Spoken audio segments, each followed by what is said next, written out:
نحمده ونصلي على رسوله الكريم اما بعد فاعوذ بالله من الشيطان الرجيم بسم الله الرحمن الرحيم رب اشرح لي صدري ويسر لي امري واحلل عقدة من لساني يفقهوا قولي۔ دو ہجرتیں۔ جب مسلمانوں کی تعداد بڑھی اور کفار کو خطرہ پیدا ہوا تو انہوں نے تکلیف پہنچانا اور اہل اللہ کو یعنی اللہ کو ماننے والوں کو ابتلا یعنی آزمائش و امتحان میں ڈالنا شروع کیا۔ جب مصیبت حد سے تجاوز کر گئی یعنی آگے بڑھ گئی تو رسول اللہ صلی اللہ علیہ وسلم نے مسلمانوں کو حبشہ کی طرف ہجرت کر جانے کی اجازت دے دی اور فرمایا وہاں ایک ایسا بادشاہ ہے جس کے پاس لوگوں پر ظلم نہیں ہونے پاتا۔ چنانچہ 12 مردوں اور 4 عورتوں نے ہجرت کی، یعنی اس قافلے میں عورتیں بھی شریک تھیں، جن میں رقیہ بنت رسول اللہ صلی اللہ علیہ وسلم اور ان کے شوہر عثمان بن عفان بھی تھے۔ یہ لوگ حبشہ میں نہایت آرام سے زندگی بسر کر رہے تھے کہ ایک جھوٹی خبر مشہور ہو گئی کہ قریش نے اسلام قبول کر لیا۔ یہ سن کر ان لوگوں نے مکہ کا رخ کیا۔ قریب پہنچے تو معلوم ہوا کہ مسلمان ہونے کے بجائے قریش نے اور بھی زیادہ عداوت یعنی دشمنی پر کمر باندھ رکھی ہے۔ اس پر بعض لوگ پھر حبشہ واپس چلے گئے اور بعض مکہ چلے آئے جہاں قریش نے انہیں بری طرح ستایا۔ ان میں ایک عبداللہ بن مسعود بھی تھے۔ قریش کی ایذا رسانی یعنی تکلیفیں دینا روز بروز بڑھتی جاتی تھی، یہاں تک کہ مسلمانوں کے لیے اپنی جان بچانا مشکل ہو گیا تھا۔ آخر حضرت صلی اللہ علیہ وسلم نے پھر ہجرت کا حکم دیا۔ اس مرتبہ 83 یعنی 83 مرد اور 7 عورتیں حبشہ روانہ ہوئیں اور نجاشی کی پناہ میں بڑی آسودگی یعنی آرام سے رہنے لگیں۔ اہل مکہ نے سنا تو سخت برہم ہوئے، یعنی بہت ناراض ہوئے، حسد کا شکار ہوئے کہ یہ کیسے ہو گیا، اور عمرو بن العاص کی سرکردگی میں ایک سفارت نجاشی کے دربار میں بھیجی تاکہ ان مومنین صادقین یعنی سچے مومنوں کے برخلاف اسے اکسائیں، مگر اللہ تعالیٰ نے ان کی کوئی تدبیر چلنے نہ دی اور سفارت ناکام لوٹ آئی۔ اس ذلت سے انہیں اور بھی زیادہ اشتعال یعنی غصہ آیا۔ اب وہ ہر طرح کی تکلیفیں پہنچانے لگے، یہاں تک کہ رسول اللہ صلی اللہ علیہ وسلم مجبور ہوئے کہ اہل و عیال سمیت ایک پہاڑی گھاٹی شیب ابی طالب میں جا کر پناہ لی۔ چنانچہ آپ اس گھاٹی میں 3 سال تک محصور رہے، بعضوں کا قول ہے کہ 2 سال، اور کوئی تکلیف ایسی نہ تھی جو آپ نے اور اہل بیت نے برداشت نہ کی ہو۔ محاصرہ اٹھنے کے بعد، محاصرہ کس کو کہتے ہیں؟ یعنی گھیراؤ، سب مسلمانوں کو ایک جگہ بند کر دیا گیا۔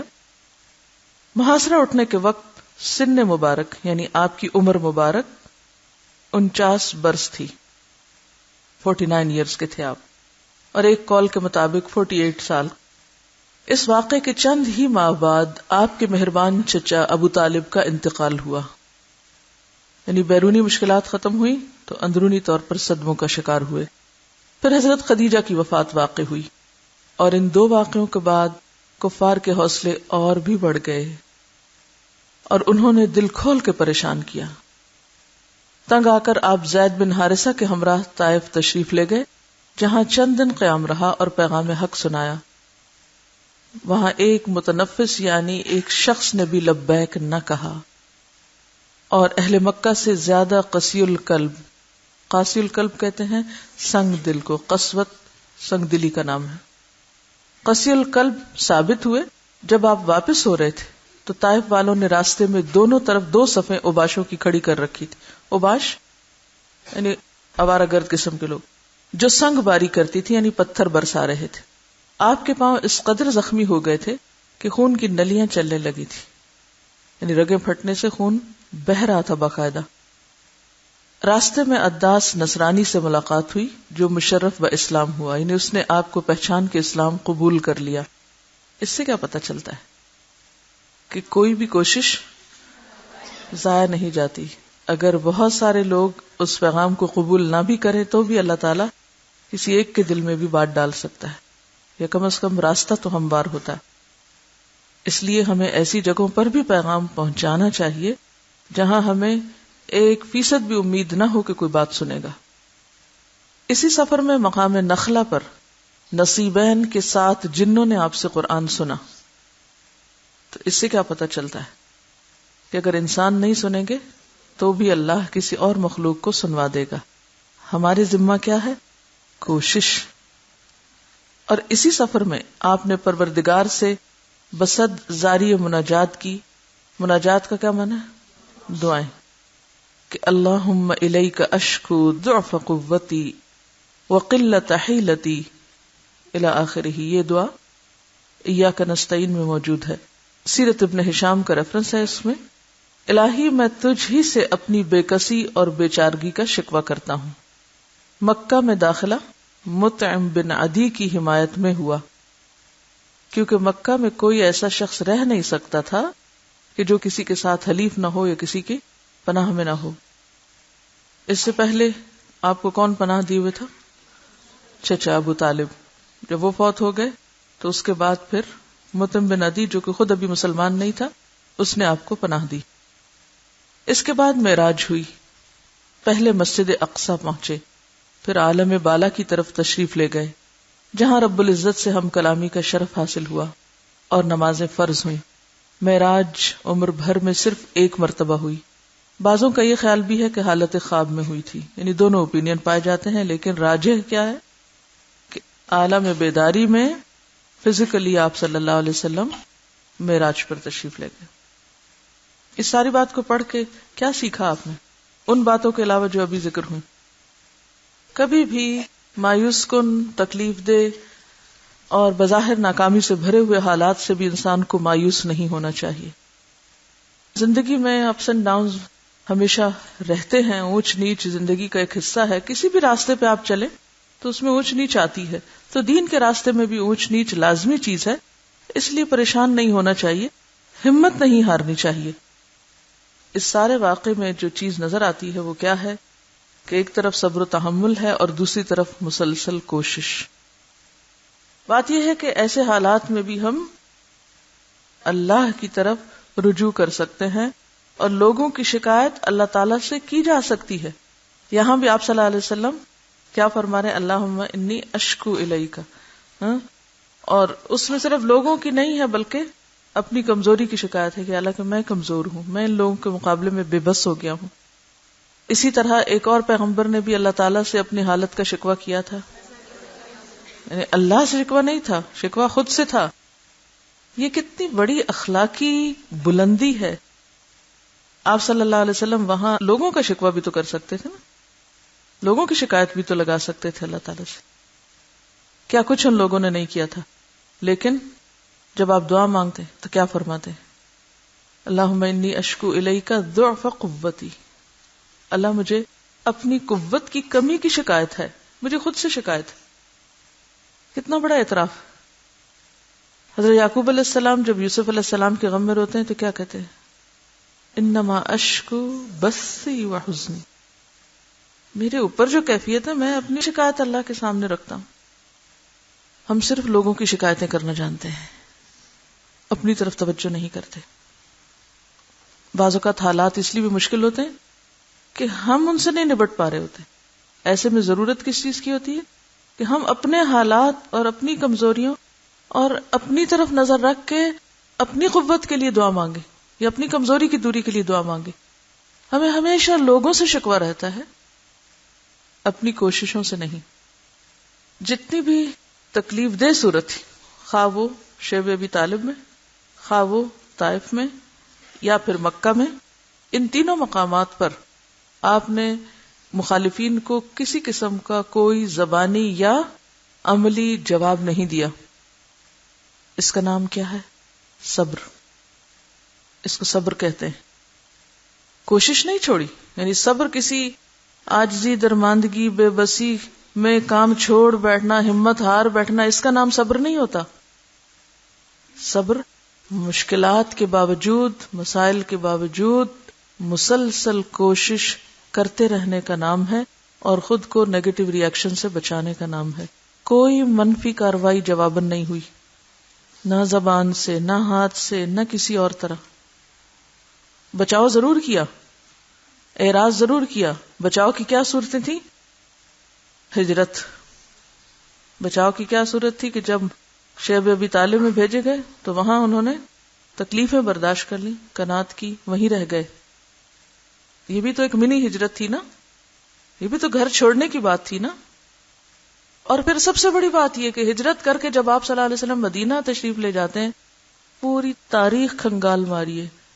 ایک خطبے میں بھی آپ صلی اللہ علیہ وسلم مکہ والوں کی بد اخلاقی، ظلم و ستم اور ان کی طرف سے پہنچنے والی ایذا رسانی تھی، کہیں ان کے شکوے، شکایتیں اور اس کے اوپر تبصرے کرتے ہوئے نظر نہیں آتے.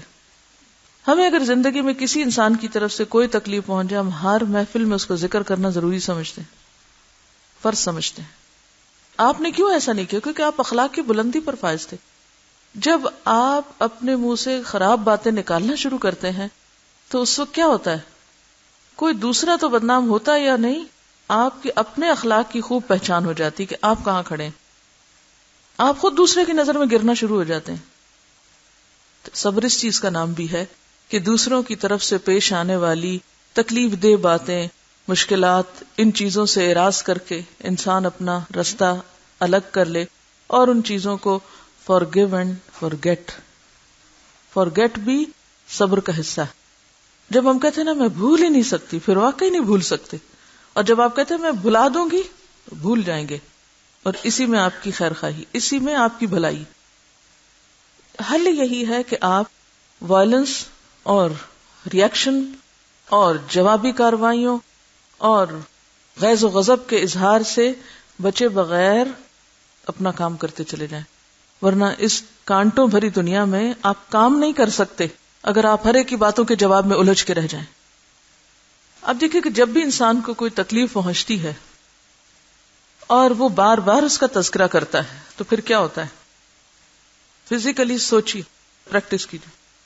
کوئی تکلیف دہ بات یاد کیجیے اس وقت، کیا کوئی جسم پہ اثر پڑا؟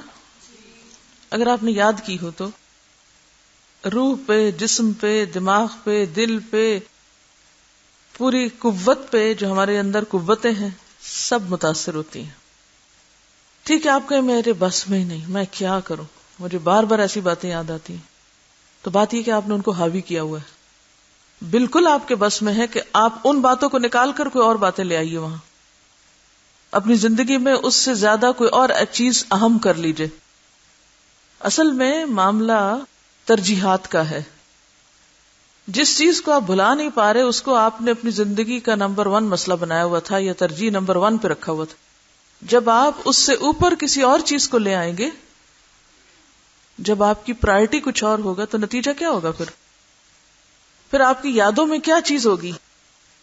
جس چیز کی ترجیح ہوگی اور دوسری چیز سب سائڈ ہوتی چلی جائے گی، دوسری چیز آپ بھولتے چلے جائیں گے. اصل مسئلہ یہی ہے کہ آپ کے پاس اس سے اہم چیز کوئی نہیں زندگی میں. ایسا تو ہوتا ہے کہ جب ہم بیٹھتے ہیں کوئی کام کرنے تو پھر ہمیں اچانک وہ بات یاد آ جاتی ہے، کیونکہ آپ کی زندگی میں وہ سب سے اہمیت اختیار کی ہوئی چیز وہ آپ کا بت بن گئی ہے. اگر اس سے اہم چیز کوئی آ گئی تو تجربہ کر کے دیکھ لیجئے، کچھ بھی نہیں ہوتا. ہم نہ صرف یہ کہ خود تکلیف میں ہوتے ہیں، اوروں کو بھی تکلیف میں مبتلا کرتے ہیں، پورے ماحول پر اثر انداز ہوتے ہیں. خود تو کچھ کرتے نہیں، اوروں کو بھی نہیں کرنے دیتے، ان کو بھی اپنے ساتھ انوالو رکھتے ہیں. حاصل کیا ہوتا ہے؟ لوگ بھی بیزار ہوتے ہیں، اجر الگ خراب ہوتا ہے. کس طرح اجر خراب ہوتا ہے کہ جب آپ ذکر کرتے ہیں کسی کا برے لفظوں میں یا کسی کی زیادتیوں کا تو پھر زبان سنبھالنا بھی ایٹ ٹائمز بڑا مشکل ہوتا ہے. پھر آپ احسان جتانے والی باتیں بھی کر کے کیا کرتے ہیں؟ اپنے سارے عمل ضائع کرتے ہیں. میں نے اس کے ساتھ یہ کیا تھا، اس نے میرے ساتھ یہ کیا. جب آپ نے احسان جتا دیا، نیکی ظاہر کی اپنی، تو کیا خسارہ نہیں ہوا؟ پھر اس کے بعد آپ بعض اوقات صرف حقیقت نہیں بیان کرتے، اس میں مبالغہ رائی کرتے ہیں، حد سے بڑھ جاتے ہیں، بہتان ترازی بھی ہو جاتی ہے. کبھی پھر اس میں غیبت بھی ہو جاتی ہے، غیر ضروری طور پر باتیں کرنے سے. کیونکہ آپ کسی ایسے کے سامنے تو اپنے ظلم کی داستان سنا سکتے ہیں جہاں سے آپ کو کوئی انصاف ملے، لیکن ہر ایک تو آپ کو کچھ نہیں کر کے دے سکتا. بعض اوقات آپ ایک ایسے انسان کے سامنے قصہ بیان کر رہے ہوتے ہیں کہ جس کے بس میں ایک پتہ ہلانا بھی نہیں ہوتا، فائدہ ہی کچھ نہیں، وقت ضائع. کیا حاصل ہوا؟ کچھ حاصل نہیں ہوا. صحت تو سب سے پہلے خراب ہوتی ہے. ہم دل کا بوجھ ہلکا کرتے ہیں اور جب اٹھتے ہیں تو تھوڑے سے بوجھ اور بھی ڈال کے اٹھتے ہیں. بعض اوقات دوسرا شخص ہم سے موافقت نہیں کرتا تو پھر ہم اور پریشانی لے کے اٹھتے ہیں کہ میں نے اتنی بات سنائی، اس نے سنی کوئی نہیں، اس نے اس کو اہمیت ہی نہیں دی. خیر، اب مشکل یہ ہے کہ اصل میں ہم زندگی گزارنا چاہتے ہیں اپنی مرضی کے مطابق، سیرت سنت سے کوئی تو فائدہ اٹھانا نہیں چاہتے. ٹھیک ہے، آپ اپنی مرضی کیجئے اور تکلیفوں میں رہیے. تو اسوہ حسنہ دراصل کیا ہے؟ ان ساری چیزوں سے سبق سیکھ کے، آپ صلی اللہ علیہ وسلم کی زندگی کے واقعات سے سبق سیکھ کے، پھر اپنی زندگی کے واقعات کو اس سبق کی روشنی میں درست کرنا، ان واقعات سے صحیح مقام تک پہنچنا. لوگوں کو معاف کر دیجئے، تکلیف دہ باتوں کو بھول جائیے، اور کیا کیجئے؟ تعمیری کاموں میں لگ جائیے، اپنے لیے کچھ بنائیے، کچھ کام کیجئے اپنی آخرت کے لیے. کسی نے لکھا ہے کہ صبر کرنے یا برداشت کرنے کی کیا کوئی لمٹ ہوتی ہے؟ کیونکہ ایسا ہوتا ہے کہ کسی بات پر 1 2 4 ماہ صبر کرتے ہیں، ایک دن پھر پھٹ پڑتے ہیں. کیا یہ صبر کے خلاف ہے؟ بالکل خلاف ہے. اصل میں آپ نے اس تکلیف کو کوئی چینلائز نہیں کیا، اس کو کوئی راہ نہیں دیا، اس کو پازیٹیولی استعمال ہی نہیں کیا. آپ یہ تو پڑھ رہے ہیں کہ ردی کی ری سائیکلنگ ہو، آپ یہ تو پڑھ رہے ہیں پلاسٹک کی ری سائیکلنگ ہو، آپ ہر چیز کی ری سائیکلنگ کر رہے ہیں. کیوں کرتے ہیں ری سائیکلنگ؟ معلوم ہے آپ کو ری سائیکلنگ؟ کوئی ردی اور کباڑ جو ہے وہ کیا بن جائے؟ مفید چیز بن جائے. تو اسی طرح انسان کی زندگی میں جتنے بھی حالات اور واقعات آتے ہیں وہ بے مقصد نہیں ہوتے. کیا کوئی بھی امتحان بے مقصد ہوتا ہے؟ مثلا آپ کسی بھی مضمون کا امتحان دینے کے لیے جاتے ہیں کمرہ امتحان میں، تو بے مقصد ہے یہ کام، یہ ایکٹیویٹی. امتحان کا کوئی مقصد ہوتا ہے؟ کیا ہوتا ہے؟ آپ کو زیادہ ریفائن کرتا ہے امتحان، آپ کی ٹرمنگ کرتا ہے، آپ کے اوپر کٹ لگاتا ہے، آپ کو میچور کرتا ہے، آپ کو آگے بڑھاتا ہے. آپ اگر سارا وقت واویلا ہی کرتے رہے، ہاں امتحان ہاں امتحان ہاں امتحان، رونا دھونا ہی مچائے رکھیں، کہ جیسے کئی لوگوں کا کام یہی ہے کہ وہ ہر وقت یہ پوچھتے رہتے فقہ اسلامی کا امتحان کیسے ہوگا، ایک ہی بخار چڑھا ہوا ہے اور تو کوئی کام نہیں. تو بات یہ ہے کہ نہ دیجیے امتحان، کوئی ضروری ہے؟ کیا ہوگا اگر آپ نے امتحان نہ دیا؟ آپ اس سے پہلے بھی تو اس امتحان میں نہیں بیٹھے تھے یا نہیں بیٹھنے والے تھے اور اب بھی نہ بیٹھے. لیکن ٹھیک ہے، ایک چوائس یہ، ایک آپشن یہ ہے، آپ یہ کر لیں. دوسرا یہ ہے کہ آپ چیلنج سمجھ کے قبول کریں اور دیں. فرق پڑے گا دینے اور نہ دینے سے. اب دیکھیے کہ یہ جو گنا ہوتا ہے نا، جب تک بیلنے سے نہیں گزرتا رس نہیں بنتا، پیاس نہیں بجھتی کسی کی اس سے. پھر تو آپ لوگ بھی جب تک امتحان کے بیلنے سے نہیں گزرتے نا، مفید نہیں بن سکتے. اللہ تعالیٰ کسی کی بھی زندگی میں کوئی آزمائش، کوئی تکلیف، کوئی امتحان بے مقصد نہیں لاتا. لیکن لوگوں کا طرز عمل 2 طرح کا ہوتا ہے. آپ نے فرمایا ایسے موقع پر منافق کی مثال گدھے کی طرح، کہ گدھے کو نہیں پتا کہ مالک نے مجھے باندھا کیوں اور اب کھولا کیوں، اس کو نہیں سمجھ آتی کہ یہ سب کیا تھا. اس کے برعکس مومن سمجھ جاتا ہے. داؤد علیہ السلام کے اوپر بھی ایسے ایک امتحان آیا تھا اور پھر اس سے ملتا جلتا ایک واقعہ سامنے آیا، سمجھ گئے کہ میرے رب نے مجھے آزمایا تھا. یہ فرقان ہوتا ہے اندر بندے کے، یہ تقوی کی علامت ہوتی ہے کہ تکلیف کے وقت بندے کو یہ پتا چل جائے کہ اس تکلیف سے میرے رب نے مجھے کیا سکھانا تھا. جو عقل مند ہوتا ہے وہ فوراً سمجھ جاتا ہے کہ میرا رب مجھے کچھ سکھانا چاہ رہا ہے. اور جو بے وقوف ہوتا ہے وہ صرف واویلا کرتا ہے، صرف شکوے کرتا ہے، صرف جگہ بجگہ باتیں کرتا چلا جاتا ہے اور اس سے سیکھتا کچھ نہیں. بہت اچھی مثال دی انہوں نے، جیسے ترجیح کی بات ہوئی تھی نا، کہ ہماری زندگی میں کوئی اور اہم چیز ہے نہیں تو ہم چھوٹی چھوٹی باتوں کو اہم بنائے ہوئے ہیں. آج کل کے علماء یا عام طور پر دینی طبقہ فروعات میں کیوں پڑا ہوا ہے؟ ان کی آنکھیں بند ہیں کس سے؟ بڑے بڑے مسائل سے، جو اس وقت چیلنجز مسلم امہ کو پیش ہیں، اس سے آنکھیں بند کی ہوئی. کیونکہ اگر ان چیلنجز کو قبول کرے تو کیا کرنا پڑے گا؟ محنت، تکلیف. وہ کون کرے؟ ہمارا کام چل رہا ہے بس ٹھیک ہے. تو وہ کس میں مبتلا ہے؟ فروعات میں. چھوٹی چھوٹی باتوں پہ بحث ہو رہی. اس کی کسی کو فکر نہیں کہ لوگ نماز نہ پڑھ کے کتنا بڑا جرم کر رہے ہیں, لیکن اس کی سب کو پریشانی ہے کہ کوئی اونچی آمین کر رہا ہے یا آہستہ کر رہا ہے, سورۃ فاتحہ پڑھ رہا ہے یا نہیں پڑھ رہا. اس پہ ضرور ایشو کھڑے کر دیں گے اور لڑائی جھگڑے پہ آ جائیں گے. کوئی نماز نہ پڑھے تسلی میں سکون سے سو رہے ہیں, کوئی ہمارے طریقے کے علاوہ دوسرے طریقے سے پڑھنے لگے تو ہماری نیندیں اڑ جائیں گی. اسی طرح اگر آپ کی انگلی میں کچھ کٹ لگ گیا تو بعض لوگ کیا کرتے ہیں, اس کے اوپر پٹی باندھ کے ہر ایک کو دکھاتے میرا ہاتھ خراب ہے, ہاتھ خراب ہے. لیکن اگر کسی شخص کی ٹانگ کٹ جائے تو اس کو انگلی یاد رہے گی؟ نہیں یاد رہے گی.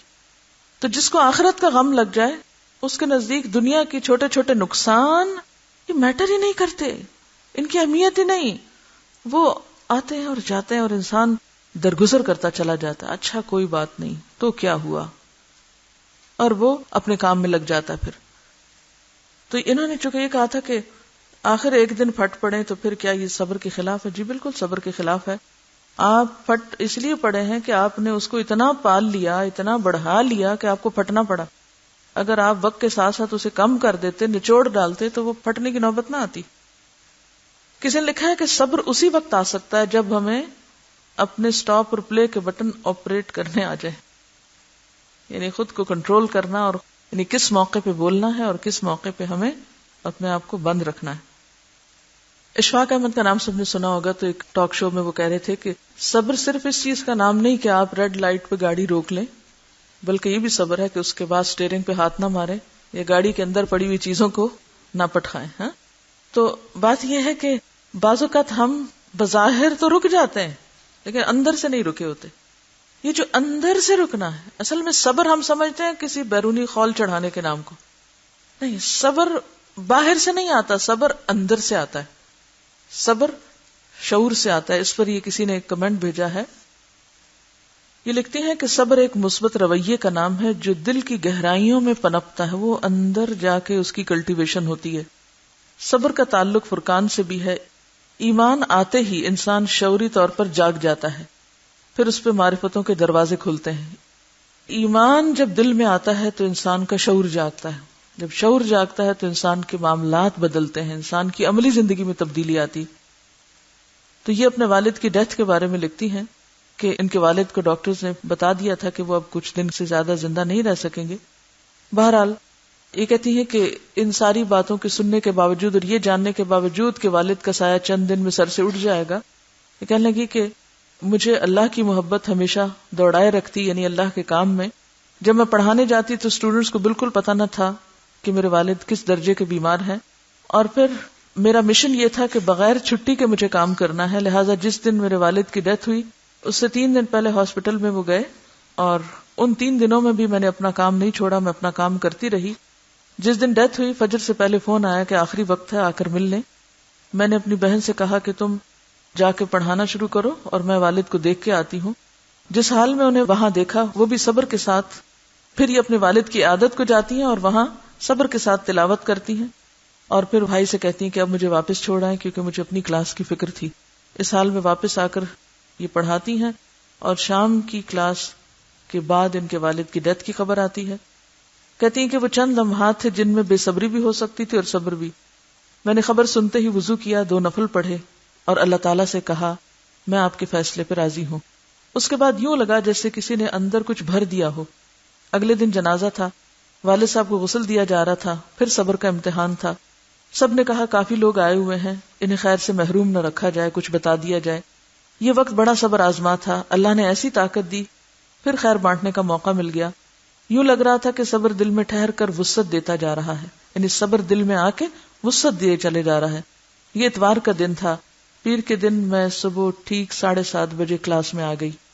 جب انسان صبر کرتا ہے تو اللہ تعالیٰ اسے تھام بھی لیتے ہیں اور کانٹوں پہ چلنا بھی آسان ہو جاتا ہے. ایک صحابی پوچھتے ہیں یا رسول اللہ صلی اللہ علیہ وسلم ایمان کیا ہے؟ فرمایا ایمان 2 چیزوں کا نام ہے, الصبر والسماحہ, کہ انسان کے مزاج میں صبر آ جائے اور دوسری طرف وہ سخی ہو جائے, یعنی اس کا دل کھلا ہو جائے. یہ 2 صفات, ایک صبر اور دوسرے اسیر چشمی, یعنی مزاج کا سخی ہونا, خیر خواہ ہونا, کسی کی تکلیف پر دکھی ہونا، دوسروں کے دکھ درد میں شریک ہونا، دوسروں کی خوشی میں شریک ہونا، یہی تو سماحت ہے۔ تو بات یہ ہے کہ ایمان اس وقت تک مکمل نہیں ہوتا جب تک کہ انسان کے اندر صبر نہیں اور وسعت قلبی نہیں۔ ہم سمجھتے ہیں ایمان نام ہے لا الہ الا اللہ، بے سوچے سمجھے پڑھ لینے کا اور اس کے بعد پھر آگے جیسے چاہیں زندگی بسر کریں۔ تو حقیقت یہ ہے کہ قرآن پاک میں اللہ تعالیٰ فرماتے ہیں وَاسْتَعِینُوا بِالصَّبْرِ وَالصَّلَاةِ، مدد مانگو نماز اور صبر کے ساتھ۔ اب آپ بتائیے، یہ جو پچھلا سوال تھا کہ صبر کب تک، تو میرا سوال ہے نماز کب تک؟ نماز کب تک؟ زندگی کے آخری دن، آخری لمحے تک، جب تک ہوش ہو۔ تو صبر بھی موت تک، کیونکہ موت کا مرحلہ بھی تکلیف دہ مرحلہ ہے، اور موت کے بعد بھی دوسروں کے لیے۔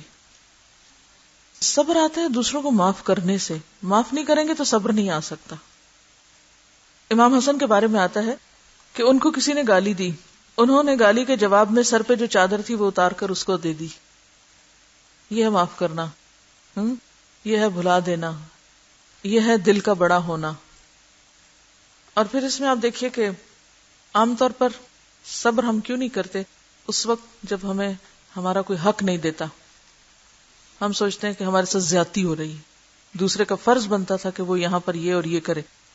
ایسا سوچنے والا نہ صبر کر سکتا اور نہ ہی کوئی اور کام کر سکتا ہے۔ اس کا علاج کیا ہے؟ حضرت ابن مسعود سے روایت ہے، رسول اللہ صلی اللہ علیہ وسلم نے فرمایا میرے بعد ترجیح دینے کا عمل ہوگا، یعنی جب میں دنیا سے چلا جاؤں گا تو میرے بعد کچھ لوگوں کو کچھ پر ترجیح دے دی جائے گی، اور ایسے کام ہوں گے جن کو تم برا سمجھو گے، یعنی تمہیں اچھا نہیں لگے گا وہ۔ صحابہ کرام نے عرض کیا یا رسول اللہ صلی اللہ علیہ وسلم، ان حالات میں آپ ہمیں کیا حکم دیتے ہیں؟ پھر ہم کیا کریں جب ہم دیکھ رہے ہوں کہ ہماری ذات پر دوسرے کو ترجیح دی جا رہی ہے، حالانکہ حق ہمارا ہے، یعنی حق نہیں دیا جا رہا، ہمیں حق سے محروم کیا جا رہا ہے۔ عام طور پر مشکلات اور شکایتیں اسی وقت ہوتی ہیں نا، خاندانوں میں، گھروں میں، اداروں میں، معاشرے میں، کہ جب کسی شخص کو یہ احساس ہوتا ہے کہ اس کو اس کا حق نہیں دیا جا رہا۔ آپ نے فرمایا تم وہ حق ادا کر دو جو تمہارے ذمہ ہو، یعنی تم اپنی ذمہ داری پوری کر دو، اپنے حصے کا کام کر دو، اور جو تمہارے حق دوسروں کے ذمہ ہوں ان کا سوال اللہ سے کرو۔ کس قدر خوبصورت حدیث ہے۔ جو تم پر ذمہ داری ہے، جو تم پر حق ہے کسی کا، وہ تم دے دو اللہ کا حکم سمجھ کے۔ اللہ کا حکم ہے نا، میں اس لیے دے رہی ہوں، مجھے اس کی جزا اس بندے سے نہیں چاہیے جس کو میں دے رہی ہوں، مجھے اس کی جزا اپنے رب سے چاہیے۔ اور جو تمہارا حق بنتا ہے اور دوسرے کے پاس ہے، اس کے لیے تم اللہ سے سوال کرو۔ بندوں کے ہاتھ میں جو کچھ ہے اس سے کیا ہو جاؤ؟ بے نیاز، مایوس، کیونکہ اللہ کے خزانے وسیع ہیں، وہ غیب سے مدد کر سکتا ہے۔ ہم جواب صرف اس کمزور انسان سے چاہتے ہیں کہ یہی پلٹ کے مجھے دے، اور مشروط کر دیتے ہیں حق دینا۔ عام طور پہ ہم حق سے محروم بھی اس لیے رہتے ہیں کہ ہم شرط لگا کے حق دیتے ہیں، یہ میرا یہ کام کرے تو میں اس کا یہ کام کروں گی، اور اگر اس نے میرا یہ کام نہیں کیا تو میں بھی اس کا یہ بات مان ہی نہیں سکتی۔ نتیجہ کیا؟ لڑائی، فساد، جھگڑا، دنگا، اور چھوٹا حق لیتے ہوئے انسان بڑے حقوق سے بھی محروم ہو جاتا ہے بعض اوقات۔ ایسے میں جہاں دیکھیں کسی انسان نے آپ پر کوئی چھوٹی یا بڑی زیادتی کی ہے، پہلے اللہ کی بارگاہ میں حاضر ہوں، جب ہرٹ ہو، جب کسی سے شکایت ہو، پہنچے اس کے دربار میں، وہ ہم یاد ہی نہیں رکھتے۔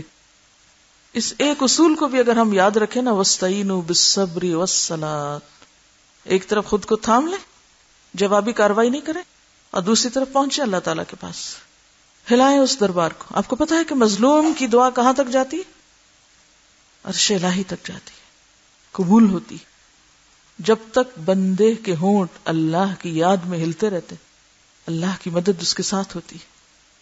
لیکن چونکہ ہمارا دھیان اللہ کی طرف نہیں جاتا، مشکل ساری یہی ہے کہ ہم نے اللہ کو پہچانا ہی نہیں، لہذا نہ صبر کر سکتے اور نہ ہی معاملات درست کر سکتے اور نہ ہی حالات درست ہو سکتے ہیں۔ پھر سب خرابیوں کی جڑ یہی ہے۔ حق لینے کے معاملے میں ہمارا حافظہ پوری طرح کام کرتا ہے، لیکن دینے کے معاملے میں ہم کہتے او ہو میں تو بھول ہی گئی، توقعات زیادہ رکھتے ہیں۔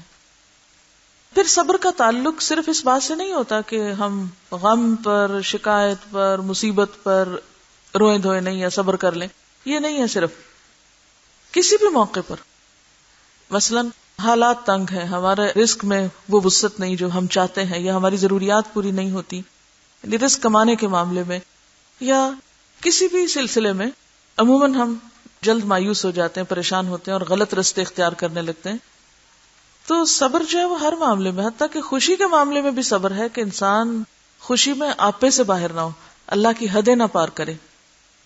حضرت عبداللہ بن مسعود کا بیان ہے کہ رسول اللہ صلی اللہ علیہ وسلم نے فرمایا، اے لوگو، جنت سے قریب کرنے والی جتنی چیزیں ہیں اور دوزخ سے دور کرنے والی جتنی چیزیں ہیں ان سب کا میں تمہیں حکم دے چکا ہوں. اسی طرح دوزخ سے قریب کرنے والی جتنی چیزیں ہیں اور جنت سے دور کرنے والی جتنی چیزیں ہیں ان سب سے تمہیں منع کر چکا ہوں. اور جبریل امین نے میرے دل میں یہ خیال ڈالا ہے کہ کوئی شخص ہرگز مر نہیں سکتا جب تک وہ اپنے حصے کا رزق نہ پالے. تو آگاہ رہو، تم لوگ خدا سے ڈرو اور تلاش رزق میں خوبصورت طریقوں سے کام لو، اور اگر رزق آنے میں کچھ دیر لگے تو اس کی وجہ سے تم گناہ کے راستے سے اس کو حاصل کرنے کی طرف مائل نہ ہو جاؤ، کیونکہ خدا کے پاس جو کچھ ہے اس کو اس کی اطاعت ہی کے ذریعے حاصل کیا جا سکتا ہے. یعنی رزق کی طلب میں بھی انسان یہ سوچ کے کہ حلال سے تو ملتا نہیں، اب حرام اختیار کر لو، تو ایسا نہ کرو، کیونکہ جو تمہارے حصے کا ملے گا، لیکن اس تک پہنچنے کے لیے حلال رستہ اختیار کرو، چاہے وہ طویل ہو یا کانٹوں والا ہو. تو بات یہ ہے کہ انسان عام طور پر صحیح رستہ چھوڑ کے غلط رستے کی طرف کیوں جاتا ہے؟ یعنی جیسے رزق کا ہی معاملہ ہے یا کوئی بھی زندگی میں گناہ کا راستہ. دیکھیے یہ جو صبر ہے نا، یہ گناہوں سے خود کو روکنے پر صبر. اللہ کی نافرمانی سے رکنا بھی کیا ہے؟ دراصل صبر ہے. اللہ کی فرما برداری میں بھی تکلیف ہوتی ہے، اس پر بھی صبر ہے. ہو نہیں سکتی فرما برداری جب تک صبر نہ ہو نہیں سکتا گناہوں سے بچاؤ جب تک صبر نہ ہو. لیکن انسان عام طور پر غلط راستے کیوں اختیار کرتا ہے؟ شارٹ کٹس چاہتا ہے، جلدی چاہتا ہے، زیادہ چاہتا ہے. کیا چاہتا ہے؟ جلدی چاہتا ہے اور زیادہ چاہتا ہے. یہ سبب بنتا ہے کس کا؟ غلط راستے پہ جانے کا. حلال میں تو اتنی آمدنی اور نفع ہے نہیں، لہذا حرام سے زیادہ نفع حاصل کرو. حلال میں تو بڑے دن لگ جائیں گے، اس لیے حرام راستہ اختیار کرو. تو یہ دو بڑے سبب ہیں غلط رستوں پہ جانے کے. تو اس لیے کیا فرمایا کہ دنیا میں جو کچھ تم حاصل کرو وہ اللہ کی اطاعت سے حاصل کرو، نافرمانی سے نہیں. اور دنیا حاصل کرنے میں اپنے فرائض کو نہ بھولو. بعض لوگ نماز روزہ چھوڑ دیتے ہیں کہ ہماری ڈیوٹی کے آورز ہیں یا ہمارے کام یا بزنس ہے ہمارا، تو یہ بھی غلط ہے. ایسے میں اس کو چھوڑ کر اللہ کے حق کو ادا کرنا، یعنی دنیا آ رہی ہو اور اس کو روک کر اللہ کی طرف مڑ جانا، یہ بھی تو صبر ہے نا. جیسے وہ کئی ایک واقعات ہیں نا کہ ایک امریکی سعودی عرب میں جو فوجیں مقیم ہیں ان میں سے صرف اس بات پر مسلمان ہوا تھا کہ وہ نماز کے وقت لوگوں کے کاروبار چھوڑ کر دکانیں بند کرنے کے عمل سے متاثر ہوا تھا. کیونکہ اتنا صبر کیسے ہے ان میں کہ گاہک چلے آ رہے ہیں، گاہکوں سے دکان بھری ہوئی ہے اور وہ سب کو بند کر کے شٹر ڈال کے اور نماز کی طرف چل پڑتے ہیں. ہزاروں کا سودا ہو رہا ہوتا ہے اور اس وقت وہ یکا یک بند کر دیتے ہیں اور نماز. قرآن میں بھی تو یہ لکھا ہوا نا کہ اذا نودی للصلاۃ من یوم الجمعۃ فاسعوا الی ذکر اللہ وذروا البیع. اس وقت تجارت چھوڑ دو، اللہ کے ذکر کی طرف دوڑو. لیکن عموماً ہمارے ہاں اس کا کوئی کانسیپٹ ہی نہیں. کیوں نہیں چھوڑ سکتے ہم اس وقت دکان؟ کیوں نہیں چھوڑ سکتے کاروبار؟ دنیا کا فائدہ ہے، دنیا کا فائدہ نظر آ رہا ہوتا ہے اور جلدی ملنے والا فائدہ نظر آ رہا ہوتا ہے. تو بات یہ ہے کہ اگر انسان یہ یاد رکھے نا کہ ملنا وہی ہے جو میرے حصے کا لکھا ہوا ہے، تقسیم ہے رزق. اچھا بعض لوگ یہ سوچتے ہیں رزق تقسیم ہے اس لیے ہاتھ پاؤں توڑ کے بیٹھ جاؤ، بس کچھ نہیں کرو. یہ نہیں، یہ بالکل ایسے ہی ہے کہ جیسے کسی کو مثلا زمین کا ایک حصہ دے دیا جائے، یہ زمین تمہاری ہے. رزق اس طرح ہے جیسے زمین کا کوئی ٹکڑا، یہ زمین تمہاری ہے. اب زمین کیا ہے؟ ایک دولت ہے نا. اللہ نے آپ کے نام اتنی زمین لکھ دی، جیسے ماں باپ آپ کو ایک زمین کا ٹکڑا لکھ دیں، یہ تمہاری زمین ہے. اب دو بھائیوں کو ایکولی زمین کا ایک ایک ٹکڑا دے دیا گیا. ایک بھائی اٹھتا ہے صبح سویرے، جاتا ہے، ہل چلاتا ہے، محنت کرتا ہے اور اس میں سے پیداوار حاصل کرتا ہے. دوسرا کوشش نہیں کرتا. کیا والدین نے، اب ایک جو ہے اس کے حالات بہت بہتر ہیں اور دوسرے کے نہیں، کیا والدین نے ایک پر زیادتی کی ہے اور دوسرے کے اوپر بہت کرم کیا ہے؟ کیا کیا؟ انہوں نے دونوں کو دے دیا، ایک نے محنت کی، کوشش کی اور اسی میں سے بہت کچھ حاصل کر لیا، دوسرے نے نہیں کی. اسی طرح اللہ نے ہمارے رزق تقسیم کیے ہوئے ہیں. مثلا اگر آپ کو کوئی ہیرے کی کان دے، یہ تمہاری ہے، نکال لو جو ہیرا اس میں سے نکالنا ہے. آپ یہ کہیں بس ٹھیک ہے، کان مجھے مل گئی، میں اتنی بڑی دولت کی مالک ہو گئی، یہ پیپر اس کے میرے پاس آ گئے، اب مجھے کچھ کرنے کی ضرورت نہیں. یہ نہیں ہے اس کا معنی. آپ کو اس پہ محنت کرنا ہے. اب تو اسی طرح اللہ تعالیٰ نے ہم سب کے نام ہیرے کی کانیں لگائی ہوئی ہیں، یہ تمہاری، یہ تمہاری. پھر جتنی مخلوق ہے زمین پر سب کے حصے کا رزق ڈیوائیڈڈ، لیکن سب کو ساتھ کیا کہا؟ کوشش کرو. لیس للانسان الا ما سعی من جد وجد. پرندوں کو بھی کیا ہے، چرندوں کو بھی کیا ہے، جانوروں کو بھی کیا ہے، رزق موجود ہے، بھاگو دوڑو، جاؤ کام کرو. تو اس سے یہ معنی نہیں نکلتا کہ ہمارا ہاتھ پہ ہاتھ رکھ کے بیٹھ جائے کہ میں اتنی بڑی پراپرٹی کی مالک ہوں، مجھے کوئی غم نہیں. نہیں، اس کو مینٹین بھی کرنا ہے. اب تو اسی طرح رزق کمانے میں کوشش کرنی ہے. اب کوشش میں کوئی کوشش شارٹ کٹ والی ہو سکتی ہے جلدی فائدے کے لیے، اور وہ غلط ہو سکتی. تو یہاں آ کر ہمارا امتحان ہے صبر کا کہ اب تمہیں صحیح راستہ اختیار کرنا ہے، غلط کی طرف نہیں جانا. حصہ تمہارا ہی ہے، کسی اور کو نہیں ملے گا. سبحانک اللہم و بحمدک، نشہد ان لا الہ الا انت، نستغفرک و نتوب الیک.